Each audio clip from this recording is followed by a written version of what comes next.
Muhammad Firdaus walau tak ada belinga apa, Tuhan bagi ikut lain lah. Dia memang kuat lah. Dia boleh lawan penyakit dia tu kan. Doktor pun terkejut masa pergi hospital tu, panjang lagi umur dia. Program ini penting bagi mengurangkan kekerapan paip pecah yang mengakibatkan gangguan bekalan air pada pengguna. Bila kita laksanakan kerja-kerja di jalan utama, kita akan jumpa kabel-kabel lama yang akan mengganggu jajaran paip baru.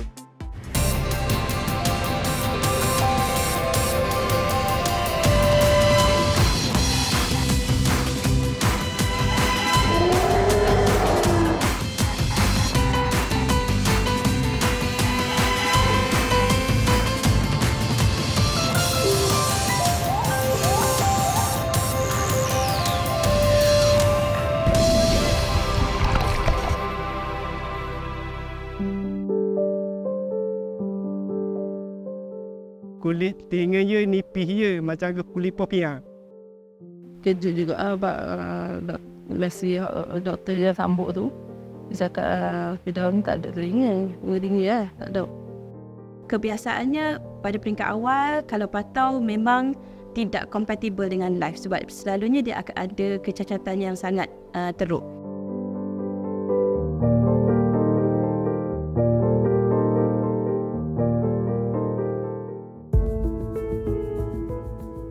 Indah berselubung suram. Inilah panorama harian setiap kali monsun timur laut meniup bayu di Terengganu. Selagi matahari terus bersinar, hidup berjalan seperti biasa.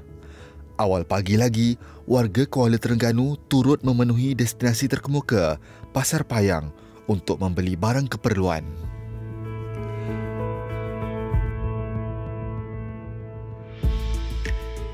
Lensa Majalah 3 kali ini memberi fokus kepada keluarga anak syurga, Muhammad Firdaus Zakwan Abdul Wahab. Berusia 14 bulan, si kecil ini diduga dengan penyakit jarang jumpa, dikenali sebagai sindrom patau, selain pelbagai komplikasi kesihatan yang ditanggung tubuh halusnya. Ada. Ni dari awal kandungan tu okey je. Masa scan tu pun okey je. Doktor cakap apa pun, yang terjantung pun okey. Dia tak cakap lah ada masalah ke apa ke. Keluar-keluar je. Keluar pun cukup bulan je. Lahir-lahir tu yang kejut juga abang Messi doktor dia sambut tu. Dia cakap Firdaus ni tak ada telinga. Telinga lah, tak ada. Doktor pakar dia kata, abang sabar lah. Kata segini, bagi saya reda dah. Kena tanya mak dia. Mak sama dia dah sedar kata bahasa salih pukul 1. Kita kata nak naik pukul 6 lah. Pukul 6, mak dia pun cakap dengan doktor pakar. Dia kata, apa salah anak, jantung berlubang, buah pinggang, terok dan dah telinga. Dia kata tak apa, itu rumah tu kita reda lah. Lepas tu umur dia dalam 2-3 bulan, dia kata umur dia dah panjang. Dia kata tak apa, kita jaga dia kata. Kalau umur dia panjang, alhamdulillah itu. Kalau umur pendek, mana dah kita reda tu. Kita jaga dia. Kabar yang diberi doktor pakar pada mulanya bagai mimpi ngeri. Dengar harga banyak terima. Tapi barang ni pisang, tape, cendol dengan harga. Abdul Wahab dan Rozana diberitahu Muhammad Firdaus turut mengalami jantung berlubang dan buah pinggang thyroid. Putera kecil mereka turut dijangka hidup kurang dari 12 bulan.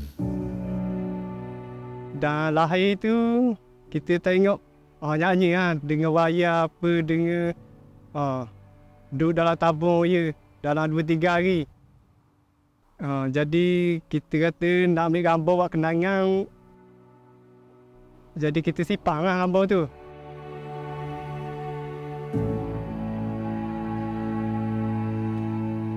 Simpan lah gambar tu.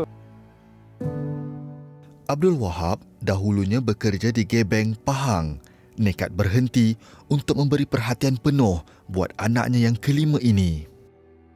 Bagi kita dengan dia ni dah berenggang lah. Lambat kita nak tulis mayang gari ke dia ni ikut semua. Usai membeli bahan untuk perniagaan gerai jalanan mereka, pasangan ini berhenti seketika untuk memberi makan burung di kawasan berdekatan. Bagai ritual harian menceriakan Muhammad Firdaus.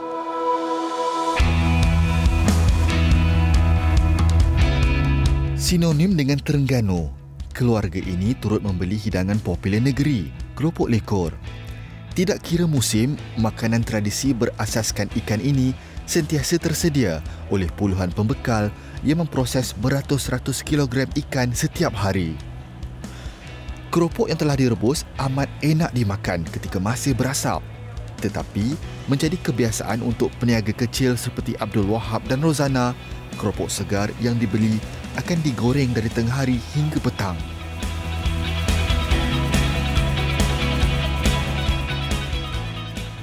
Kampung laut Cendering berbeza dengan persepsi mereka yang hidup di kota, berumah di tepi sungai bagai impian mereka yang inginkan ketenangan. Realitinya, penduduk asal seperti pasangan ini masih hidup dalam kesempitan. Umum menganggap perniagaan satu kerjaya yang menguntungkan, tetapi tidak ramai yang nampak titik peluh menjayakan perniagaan sekecil mana sekalipun. Setiap hari, bahan-bahan yang dibeli Abdul Wahab dan Rozana menelan kos RM250 Malaysia.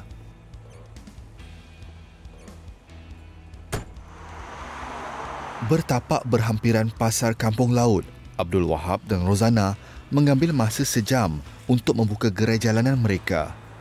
Stol kecil disewa RM50 Malaysia sebulan untuk menyimpan segala kelengkapan. Nampak mudah, tetapi pasti ada yang tahu penat lelah proses ini, terutamanya bersendirian seperti Abdul Wahab membuka kanopi ini.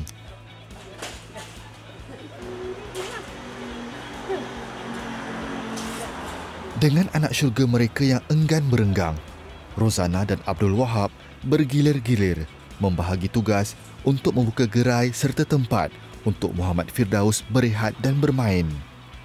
5 minit buaian dihenjut, sama seperti bayi lain, mata si kecil mulai sayu menunggu Lena diulit mimpi. Selesai kanopi dan meja dibuka, Rozana pula menyiapkan bahan masakan.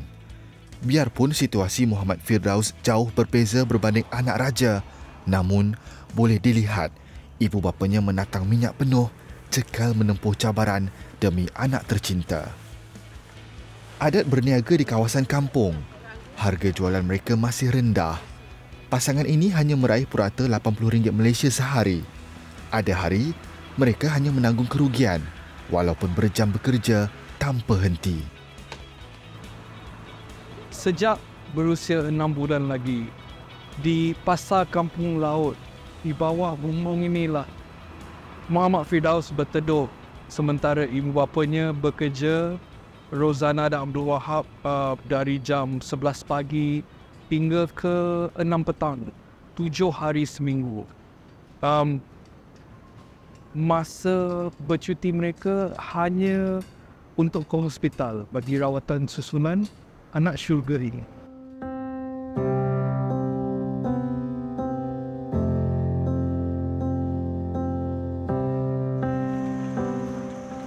Walau hidup tidak semewah orang lain, Abdul Wahab dan Rozana bersyukur anak bongsu mereka yang diduga penyakit kritikal turut cekal, tidak kisah berpanas dan berhujan bersama.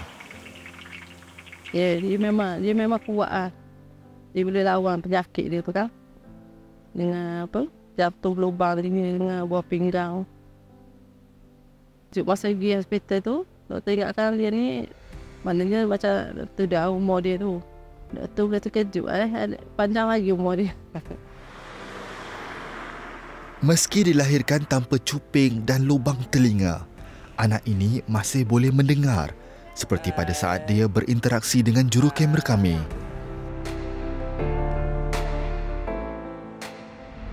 Langit dia sombeng. Dia sombeng.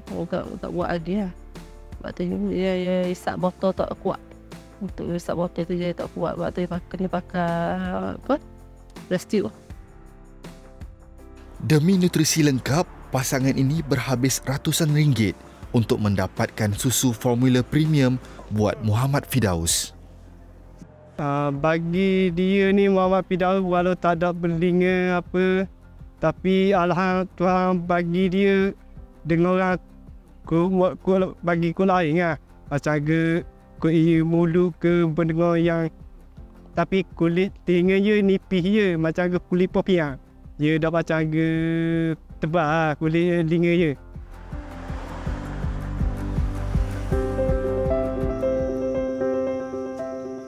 Selesai menjemput anak keempat mereka dari sekolah, Abdul Wahab turut mengambil upah membuat kerja-kerja kecil di sekitar kejiranannya sebagai pendapatan sampingan. Tugas dahulunya di Gebeng sebagai juru elektrik sememangnya memberi pendapatan lebih lumayan. Bahana pandemik COVID-19 mengakibatkan majikannya terpaksa gulung tikar. Tetapi bagai takdir, kelahiran anak istimewanya yang memerlukan penjagaan khas membuatkan beliau nekat untuk lebih dekat bersama keluarga mencari rezeki di kampung. Kerja tu dulu memang sedap anak-anak. Kira cukup minggu, cukup bulan kita boleh jalan. Sekarang learning niaga dah slow, jadi kita sekarang tak petik dah jalan. Kita petik ke Muhammad, pasal susu dia, paper dia, kita petik dia dulu lah. Ada kita jalan-jalan tu. Bagai mencari berkat setiap langkah, Abdul Wahab hanya meminta bayaran ikhlas buat setiap tugas yang diupah.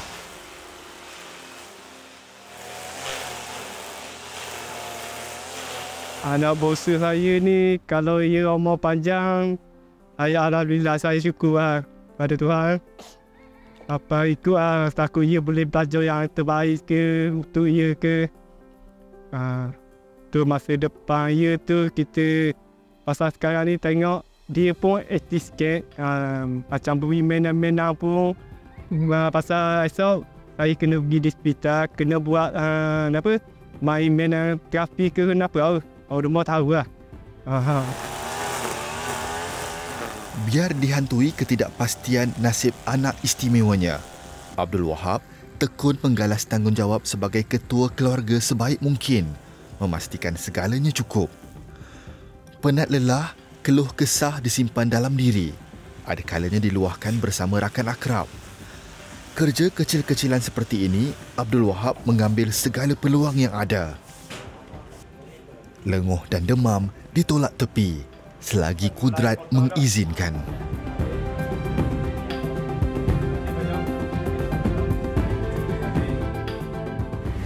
Kebiasaannya pada peringkat awal, kalau patau memang kita kata sindrom yang tidak kompatibel dengan life, sebab selalunya dia akan ada kecacatan yang sangat teruk.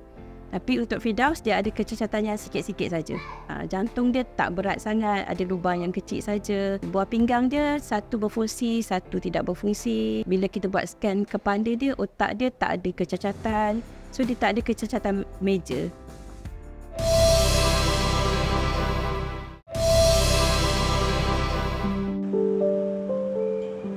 Majalah 3 berada di Hospital Ibu Negeri Terengganu yang menerima lebih 300,000 pesakit setiap tahun.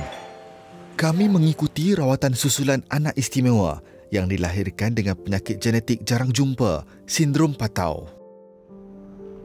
Bermula sebagai pusat kesihatan pertama di negeri Terengganu pada tahun 1920, Hospital Sultanah Nur Zahirah terletak di pesisir pantai Batu Buruk, destinasi pelancongan tersohor Pantai Timur. Lebih seabad wujudnya institusi ikonik ini, ia kini mempunyai lebih 1,000 katil untuk merawat dan menyelamatkan nyawa pesakit yang tiba di sini.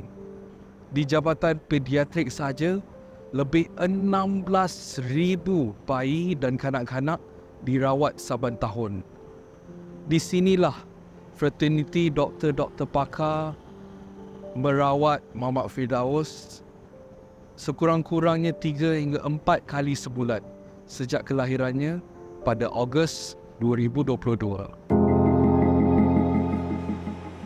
Berusia 14 bulan, si kecil ini menjangkaui 90% diagnosis sindrom patau yang hanya hidup kurang dari 12 bulan.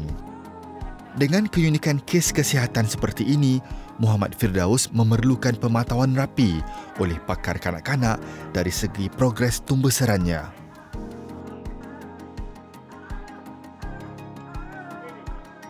Pakar kanak-kanak in general, kita memang perlu tahu semua cases lah, termasuk rare cases.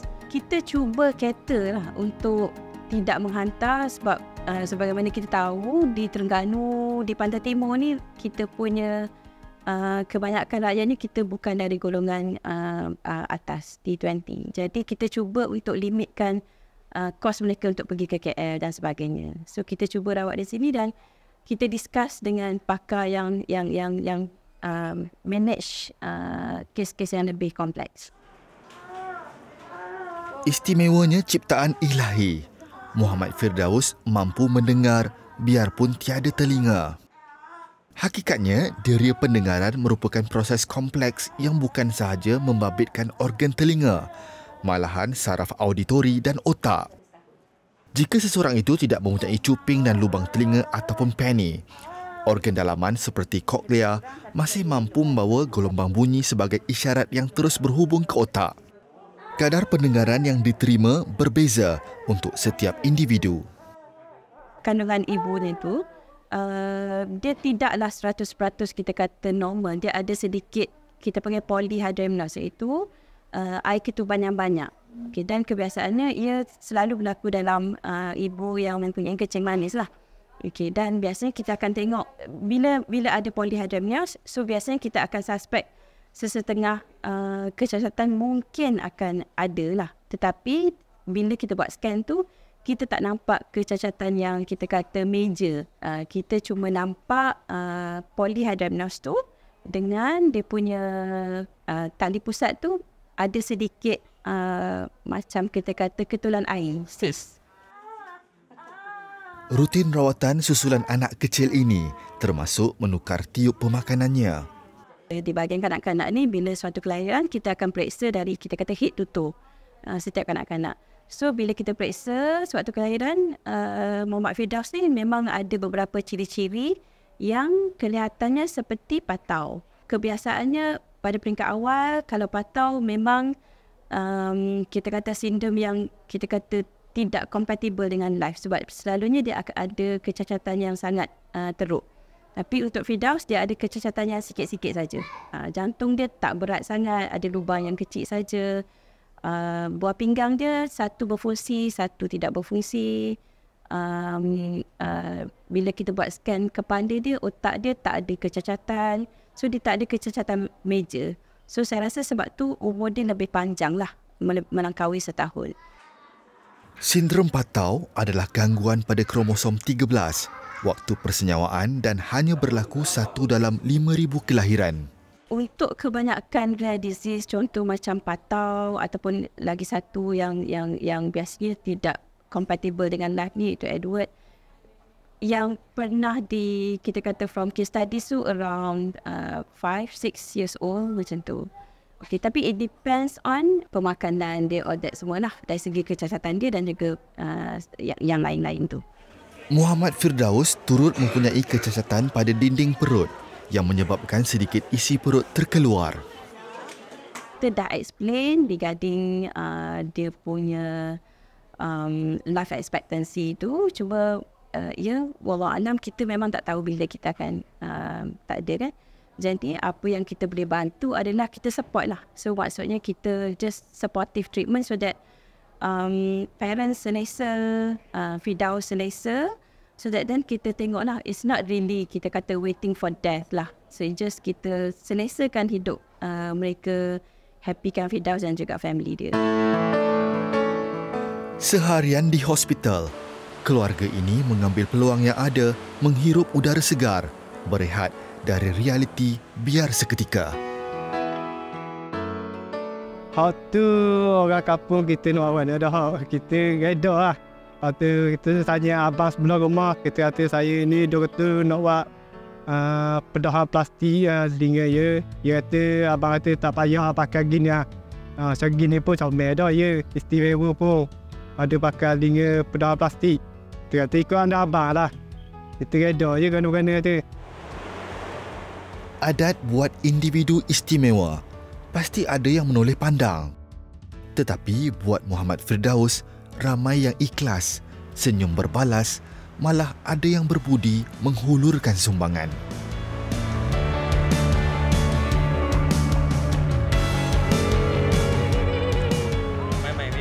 Macam Firdaus ni dia bukan macam budak-budak lain lembek kan. Kalau lembek gitu maknanya masa terlantar itu terpayah buat kerja lah. Masa dia ni tak. Dia macam budak-budak normal, budak biasa. Kaki dia pun keras, boleh macam budak-budak biasa, boleh bangun. Gembira juga, maknanya adalah perubahan dia tu. Biarpun baru setahun jagung, perjuangan Muhammad Firdaus yang belum mengenal dunia menjadi inspirasi buat semua yang cekal menempuh dugaan penyakit kritikal. Kalau ada Muhammad Firdaus ni yang istimewa ni, yang siapa-siapa ni, jangan buang lah. Kita jaga baik-baik, jangan buang rata-rata anak baby ni. Kita jagalah. Akan datang ni dia akan tolong kita. Kita dah apa sebab masa ni kita dah nampak lagi dia pasal dia kecil dan besar lagi. Akan dia tolong kita lah. Kita akan dorong lagi.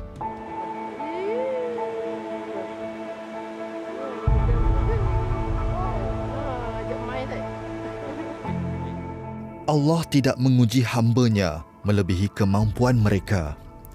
Pendapatan rendah tidak menjadi alasan Rozana dan Abdul Wahab mengabaikan tanggungjawab sebagai ibu bapa. Sebaliknya, kisah mereka menjadi bukti pengorbanan tidak ternilai yang tidak selalu didendang.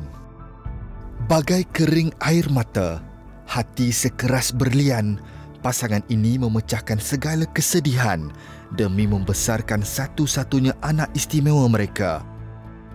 Biar apapun masa depan Muhammad Firdaus, semangat dan cinta keluarga ini pasti dihitung penuh keberkatan. Air Selangor mengendali jajaran pipe sepanjang 30,600 km, iaitu bersamaan dengan perjalanan kita daripada Kuala Lumpur ke New York pergi dan balik. Dan daripada 30,600 km pipe jajaran, 6,000 km pipe yang telah kita kenal pasti sebagai pipe usang.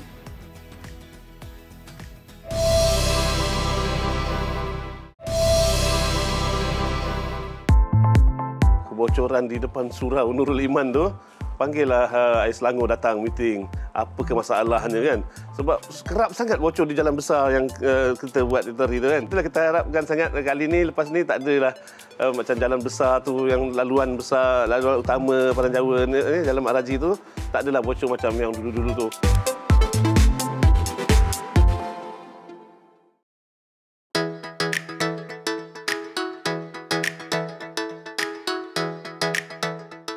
Air dan makhluk bumi berpisah tiada. Sumber alam semula jadi ini amat diperlukan dalam menjamin kesinambungan kehidupan.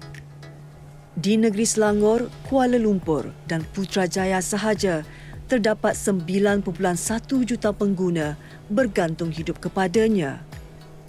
Sumber air di Selangor terdiri daripada sungai dan empangan dan kemudiannya dirawat di loji rawatan air.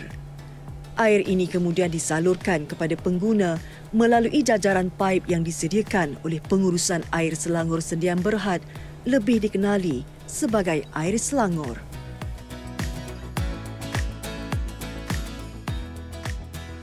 Namun bagi kawasan dan kampung-kampung yang telah lama wujud, kebanyakan paip ini adalah paip lama yang telah usang dan berusia lebih 50 tahun. Sejak 2016 hingga kini, Air Selangor giat menukar paip lama bagi mengurangkan kes paip pecah dan bocor bagi menjamin bekalan air yang berterusan kepada pengguna. Assalamualaikum, selamat pagi. Sihat semua? Okay, hari ini kita ada sedikit buat briefing lah berkenaan penggantian paip package 54. So, saya harap tuan-tuan bersedialah untuk menjalankan kerja-kerja mematuhi segala keselamatan, kesihatan dan alam sekitar. PPE sentiasa hendaklah dipakai seperti topi, kasut dan vest. Sekiranya ada masalah, sila berhubung dengan saya ataupun pegawai yang berkaitan air Selangor. Baik, saya serahkan kepada pengurus projek, Cik Faisal. Okey, terima kasih Cik Andi. Seperti mana yang Cik Andi maklumkan sebentar tadi, kita kena patuh sepenuhnya terhadap keperluan keselamatan di tapak. Kita seperti yang Cik Andi maklumkan, trafik sini sangat sibuk. So kita pastikan flagman, signalman semua berada di tapak sepanjang masa dengan mengawal lalu lintas. Benda ni tidak boleh main-main kerana ia melibatkan keselamatan awam, keselamatan penduduk. Kita tak nak ada sebarang aduan. So harap kita laksanakan kerja-kerja ni dengan sebaiknya. Pihak kami ambil maklum daripada penerangan pada Cik Andy dan Cik Pedro. Jadi kita akan patuhilah segala-gala yang diberitahu dan penambah kebaikan kalaulah ada kekurangan apa semua. Program penggantian paip kali ini dilaksanakan di Kampung Padang Jawa, daerah Petaling. Sebuah kampung tradisional yang terletak di antara Bandar Kelang dan Bandar Shah Alam. Pemilihan lokasi projek mengikut keutamaan kawasan yang sering merekodkan kes paip pecah dan bocor yang tinggi.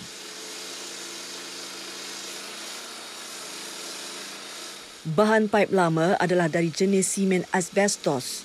Disebabkan ianya telah melebihi jangka hayatnya, kekuatan paip merosot, rapuh dan mudah pecah serta bocor. Kerja-kerja penggantian paip lama ni melibatkan beberapa proses.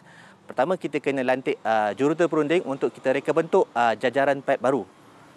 Daripada data tu datangnya daripada juruukur yang kita lantik. Selepas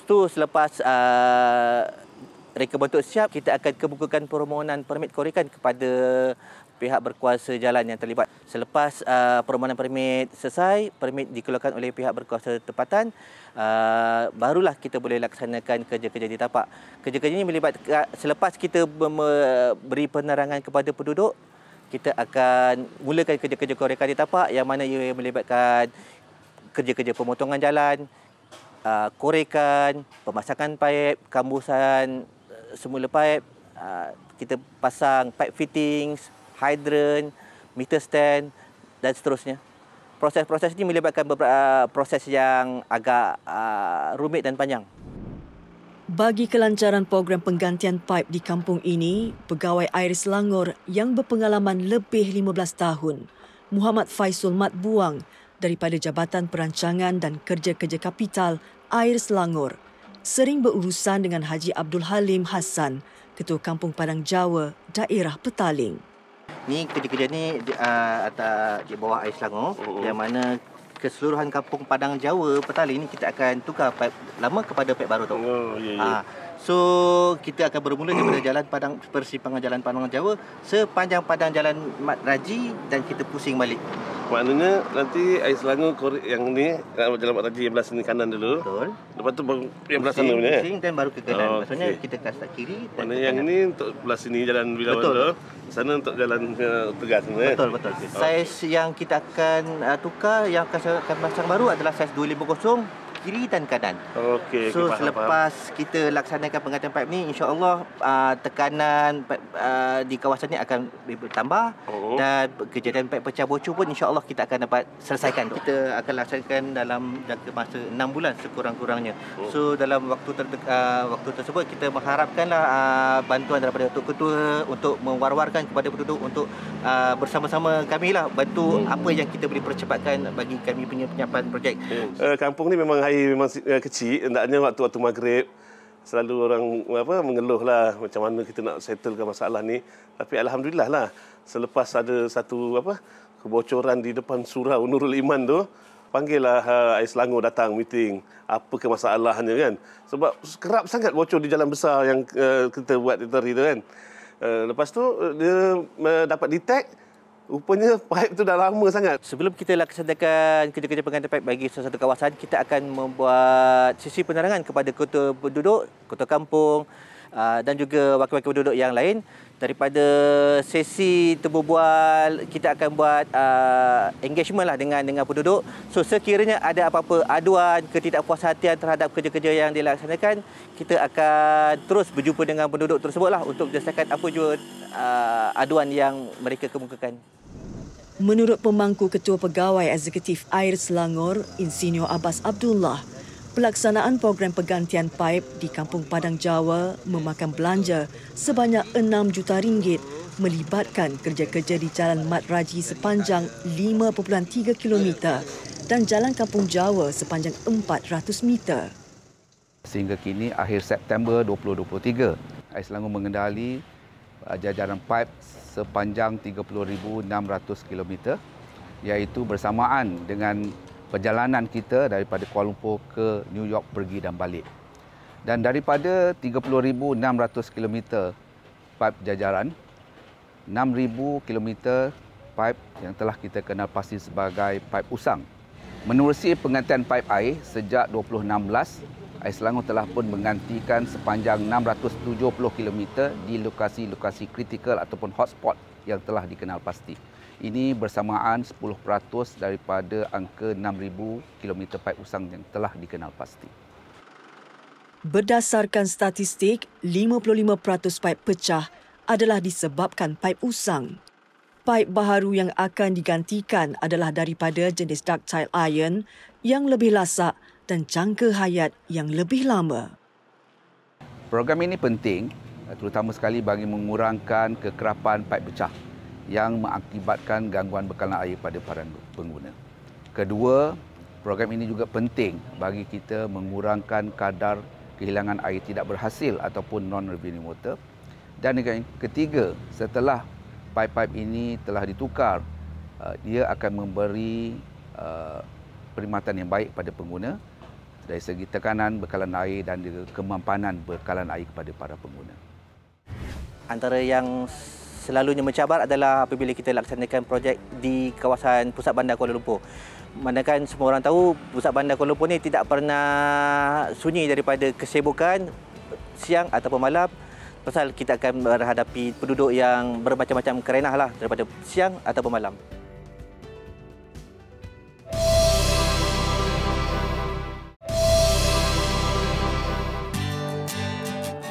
Walaupun program penggantian paip ini amat penting, tetapi tidak semua rakyat Malaysia memahaminya serta tahu proses terbabit kerana kurang informasi mengenainya.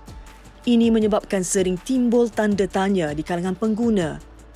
Kenapa ada sahaja kerja-kerja korek dan kambus di tepi jalan baik siang mahupun malam sehingga menjejaskan pergerakan lalu lintas? Apabila kru Majalah 3 diberi peluang mengikuti program penggantian paip ini, barulah persoalan terjawab. Isu ini juga menjadi cabaran buat kontraktor seliaan Faisul. Kebiasaannya dalam bagi kawasan-kawasan yang kurang sibuk, kita akan melaksanakan kerja-kerja penggantian paip pada waktu siang. Tetapi apabila kawasan itu terlampau sibuk dengan sesak dan sukar kita nak alihkan aliran trafik, kita tiada pilihan untuk laksanakan kerja tersebut pada waktu malam. Antara yang selalunya mencabar adalah apabila kita laksanakan projek di kawasan pusat bandar Kuala Lumpur.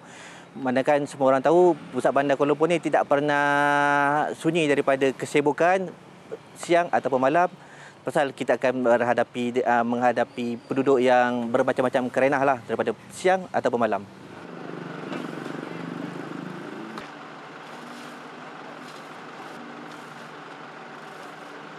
Selain daripada itu, apabila kita laksanakan kerja-kerja di jalan utama, kebanyakannya kita akan menghadapi kesusahan seperti kita akan jumpa kabel-kabel lama, utility sedia ada yang akan mengganggu jajaran paip baru tersebut.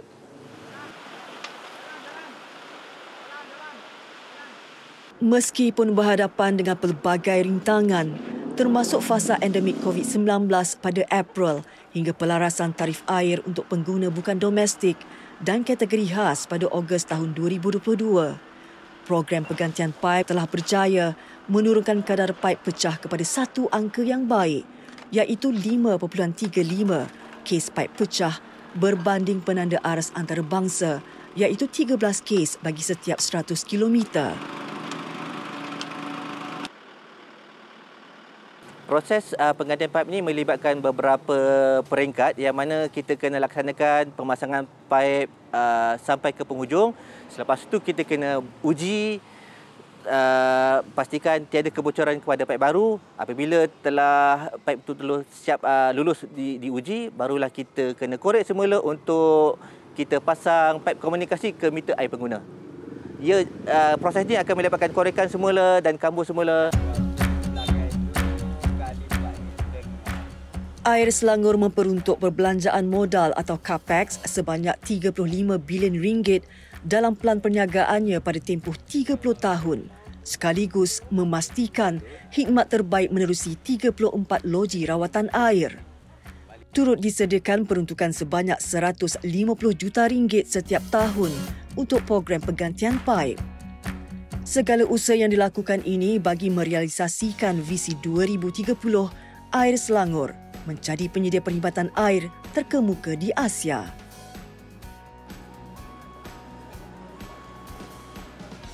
Air Selangor terus komited dan tetap komited dalam membuat pelaburan dalam program-program penggantian aset, penambahbaikan aset dan juga penukaran-penukaran aset. Ini bukan sahaja hanya untuk paip-paip usang, tetapi Air Selangor juga telah pun membina loji-loji baru seperti yang telah kita lancarkan pada awal tahun ini. Ini termasuklah skim bekalan air Rasau yang akan meningkatkan reserve margin untuk Selangor dan wilayah Pertuan Kuala Lumpur dan Putrajaya. Peningkatan reserve margin ini penting bagi memastikan kemampanan bekalan air kepada para pengguna. Di samping itu juga, Air Selangor juga agresif dan juga dalam melaksanakan mengurangkan kadar non-revenue water yang kini berada pada tahap 28% ke satu angka yang ekonomi. Dan kita berusaha untuk mengurangkan kadar non-revenue water pada tahun 2030 pada kadar 23.5%.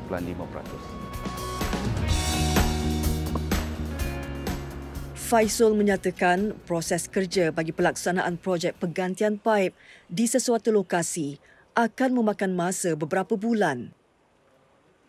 Besar harapannya dan kontraktor seliaannya agar penduduk yang terlibat dapat bersabar dan memberi kerjasama agar hasrat mereka dalam menyediakan bekalan air yang berkualiti kepada penduduk dapat dipermudahkan. Bahkan usaha ini dapat mengelakkan kehilangan banyak air tidak terhasil akibat kebocoran yang berlaku.